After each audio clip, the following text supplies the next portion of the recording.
Molt bé, anirem fent un recorregut per tota la geografia, però de la categoria tecnològica, en aquest cas ja parlarem una mica més tard del que ha suposat amb el tema de la mort de Steve Jobs.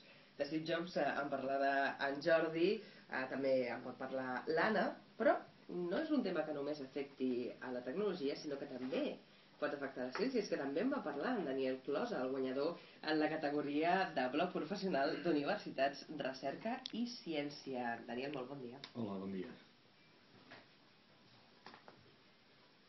Daniel Closa diu en el seu blog: aprofito les oportunitats de la xarxa per fer una mica de divulgació de la ciència, i és que si la divulgació de la ciència no la fem els que ens hi dediquem, no ens hem de sorprendre que proliferin les pseudociències, les falses imatges del que fem els científics i les pors injustificades sobre els perills de la ciència.